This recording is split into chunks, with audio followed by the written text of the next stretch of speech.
Welcome back, everyone. My name is Ember, and we are continuing our One Piece journey today with Volume 6. We are well into the Baratie arc. At this point, this volume covers from around when Don Krieg shows up at the Baratie, goes all the way through the Mihawk fight, and then ends with Baratie starting to fight back against Don Krieg. So, yeah, the arcs are getting progressively longer. Like in that, they're just getting meatier and just more full of good stuff. Yeah, this one's gonna be end up being over 20 chapters or so, I think, at this point. I'm not sure exactly how long it's gonna be, but it's a beefy boy. It's a beefy boy, and I like that. So, yeah, quite a few things to talk about this time around. I haven't talked about it that much over the course of the series so far, but one of the things I've noticed is this almost old school mentality, I guess, of just the honor of the fight and such. There's a lot of... It's not really called honor in this, but it's just this sort of like unspoken... I'm trying to describe this properly. Like, there is a proper way for things to be done. And a lot of the characters are very into that idea. Like, the one member of Don Krieg's crew that Sanji feeds and then allows him to go back to Don Krieg, like, he brings Don Krieg there just so that he could feed him. He didn't want his captain to just completely try and take over Baratie, and so he's kind of upset that he ended up betraying the people that gave him food and brought him back to life. And that mentality is really pervasive throughout this volume and throughout One Piece in general so far. There's this it's this kind of old school sense of honor and, like, just respect, I guess is the word I'm looking for. Which is interesting considering that this is a series about pirates. So I'm not sure how long that feeling is going to last. But it is definitely prevalent so far. And I'm enjoying it. It's very melodramatic in a sense, and I like melodrama. I really do. A lot of people have been really shitting on melodrama the past decade or so, and I disagree wholeheartedly with most of the sentiments. I like these hyper emotional stories. I like being able to feel things, and it never feels forced or overplayed. It's emotional. It's got this heightened anxiety around it in terms of emotions. It's just fun writing, fun emotional writing, and I like it. Another thing I've noticed, especially with this volume, is how the types of characters that Luffy seems to get interested in, the types of people that Luffy's interested in, is these very people who are very single-minded about specific goals and stuff that they are very serious about the one thing that they are going after. Zoro trying to be the best swordsman in the world, that definitely obvious. And then Sanji being so very serious about cooking, going out of his way to just completely disobey his employers and the rest of the staff just because he believes it's he believes that a chef's duty is to serve people food, even if those people can't pay. So when he sees the starving crewmen from Don Krieg's crew, he goes out and feeds them despite everyone telling him not to. So really liking that. There's definitely a solid theme going so far with it. I'm not expecting that idea to keep up. And even with other people, that's not super obvious. Like Usopp, it's not quite as obvious a notion, but it's cool to see these very single-minded people that don't really have a lot in common with each other than the fact that they are single-minded about something, but the fact that they do have that mentality allows them to relate to each other on a philosophical level, an unspoken philosophical level. And I like that. Let's see. What else happened? Oh, yeah, Nami's betrayal was in this one. She sails off with the merry-go and all the treasure and leaves everyone behind at Baratie, presumably to go after whoever was it's Arlong Park. She's going to Arlong Park. And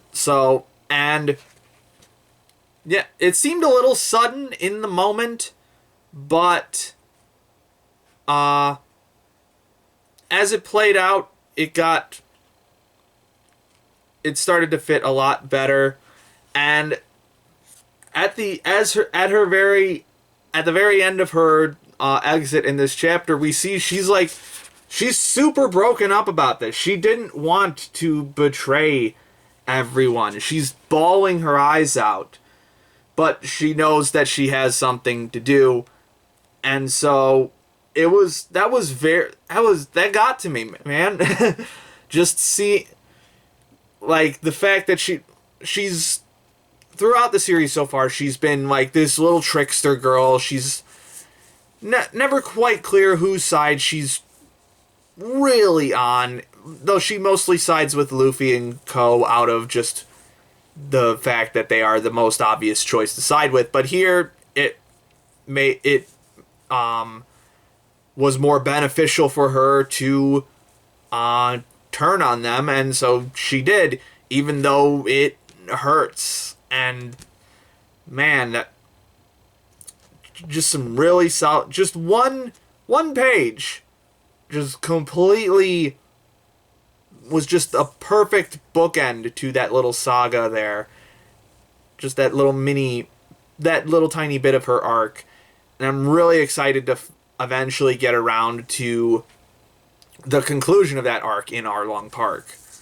So, Nami good, as expected.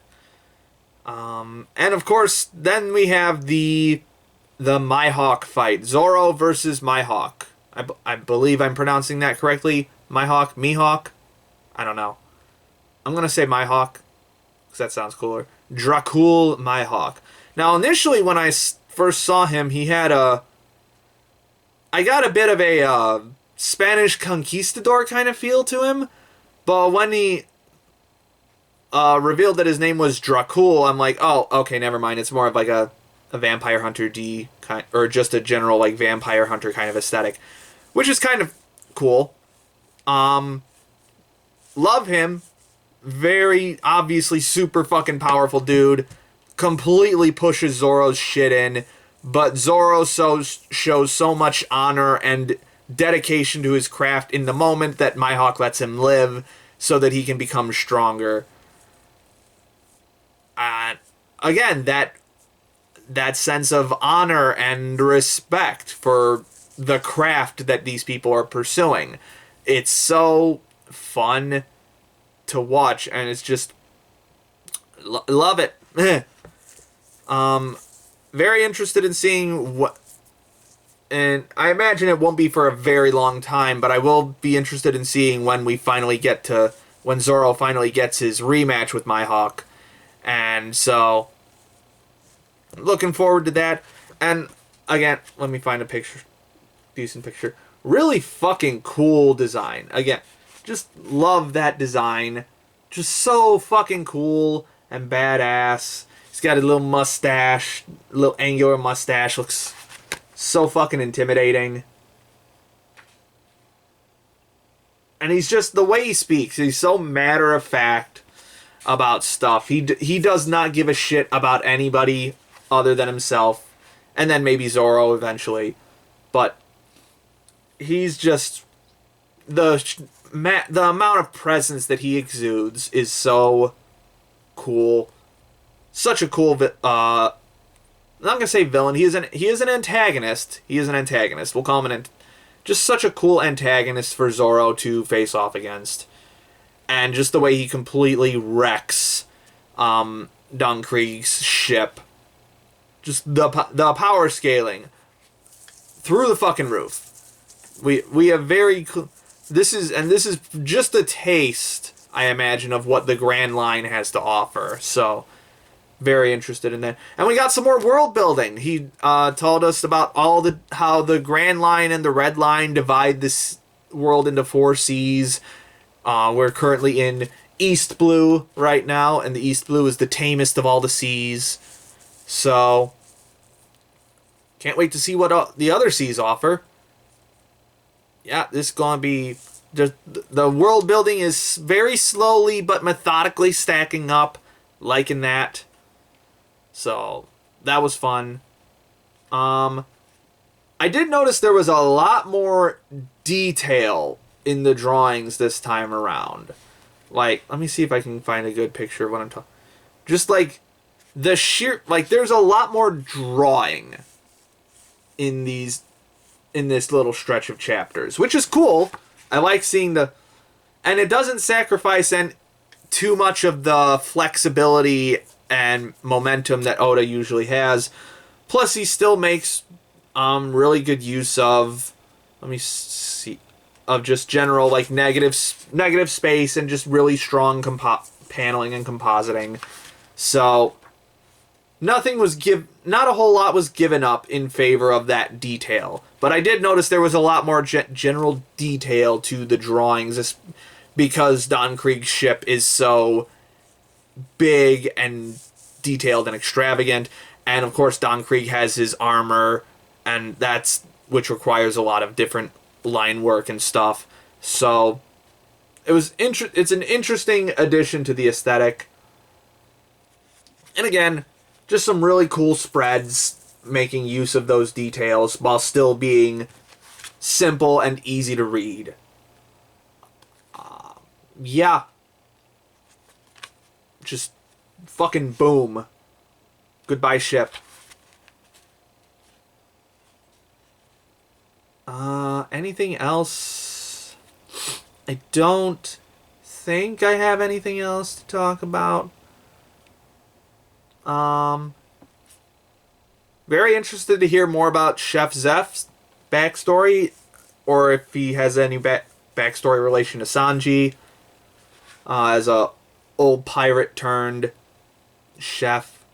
Oh, this is also the first time I've noticed where the group of random people that Luffy and Co run into actually fight back against the pirates. Like, usually it's like a group of villagers or something that doesn't really have the capability of fighting back, but this time around it's a bunch of chefs who deal with pirates all day, so they have no problem pulling a pistol and fighting back. So that was a pretty interesting change of pace for this one. I think that's about it. East Blue still going strong.